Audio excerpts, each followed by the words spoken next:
কথায় আছে না, ঢেঁকির স্বর্গে গেলেও বাড়া বাঁধে। তো আজকে সেম দশা হয়েছিল আমার সাথে। তো যাই হোক, কি হয়েছিল সেটা পরবর্তীতে শেয়ার করি। এখানে আমি বেগুন আর ইলিশ মাছ কেটে নিয়েছি, ধুয়ে পরিষ্কার করে নিয়েছি। আজকে হচ্ছে মাওয়া স্টাইলে ইলিশ মাছ আর বেগুন ভাজা, সাথে শুটকি ভর্তা বানাবো আর হচ্ছে খিচুড়ি রান্না করব। বড় কোনো ইলিশ মাছ বাসায় ছিল না, একটু ছোট সাইজেরটা ছিল, তো ওইটাই কেটে নিয়েছি। তারপরও মাশাআল্লাহ একেবারেই ছোট ছিল না। তো মাথা আর লেজাটা আমি রেখে দেবো আর মাছের টুকরোগুলো নিয়ে নিব। মাছ আর বেগুনের ভিতরে এখন হলুদ, মরিচের গুঁড়ো আর হচ্ছে লবণ দিয়ে আমি এটাকে মেখে রেখে দিব। পরবর্তীতে হচ্ছে রান্না বাড়া শেষ হয়ে গেলে খাওয়ার আগে বের করে ভেজে নিব। এতে হয় কি, মশলাটা একটু মাছের ভিতরে ভালোভাবে ঢুকে আর বেগুনটাও একদম সুন্দরভাবে ভাজা হয়ে যায়। তো আমি এই যে সবকিছু মাখিয়ে নিচ্ছি। মাথা আর লেজটা আমি আলাদা করে রেখে দিছি, ওইটা অন্য কোনো দিন হয়তো বা অন্য কিছুর সাথে রান্না করে খাওয়া হয়ে যাবে। তো মাখা শেষ, আমি এখন ঢাকনা দিয়ে ঢেকে রেখে দিব। গরম গরম খিচুড়ির সাথে এরকম ইলিশ মাছ ভাজা আর বেগুন ভাজি খেতে অনেকটা ভালো লাগে। আর এই যে মাথা আর লেজ এখন হচ্ছে আমি এগুলো সব ডিপ ফ্রিজে তুলে রাখবো। আজকে সকালবেলা হঠাৎ করে শরীরটা আমার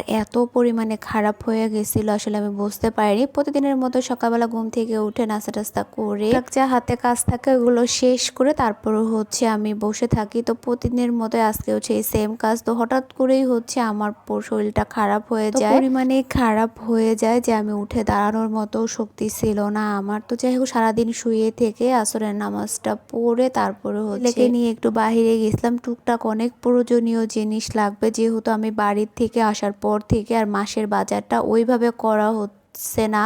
যখন যেটা লাগে সে সময় সেটা কিনে আনি। নারকেল তেল আর পেস্ট শেষ হয়ে গেছিলো, তো ওই দুটো নিয়ে আসছি। তারপরে কিছু কলাও কিনে নিয়ে আসলাম আর এইখানে কিছু কাঁচা সবজি কিনে নিয়ে আসছি। সবকিছু এখন আমি একে একে বের করে গুছিয়ে নিব। আমার বাসায় আর কোনো সবজি থাকুক বা না থাকুক, লেবু, টমেটো, ধনিয়া পাতা এটা আমার থাকতেই হবে। এছাড়া মনে হয় কি আমার রান্না পরিপূর্ণ হয় না। সবকিছু আমি বের করে গোছগাছ করে রেখে মাগরিবের নামাজটা পড়ে তারপরে হচ্ছে আমি চলে আসছি রান্নাঘরে। তো ওইখানে হচ্ছে ছোট ছোট করে লইটা শুটকি কেটে আমি সেদ্ধ বসিয়ে দিয়ে এখানে চাল টাল ধুয়ে পরিষ্কার করে নিয়ে খিচুড়িটাও আমি এখানে রান্না বসিয়ে দিচ্ছি। আর আমি সবসময়ই হচ্ছে প্রেশার কুকারে খিচুড়ি রান্না করি। প্রেশার কুকারের খিচুড়িটা আমার এত ঝরঝরা হয় আর একদম পারফেক্ট হয়, এতেও অনেকটা মজা হয়, যার কারণে আমি সবসময় হচ্ছে প্রেশার কুকারে রান্না করি। তো খিচুড়িটা বসিয়ে দিয়ে এখানে হচ্ছে শুটকিগুলো একদম সেদ্ধ করে তারপরে হচ্ছে শিলপাটায় শেষে মাঝখানের যে কাঁটাটা ছিল ওইটা ফেলে দিয়ে একটু থেতলে নিয়েছে। আর এখানে হচ্ছে আমি কিছু শুকনা মরিচ ভেজে নিচ্ছি। শুকনা মরিচটা ভাজা হয়ে গেলে এর মধ্যে আমি কিছু রসুন কুচি ভেজে নেব।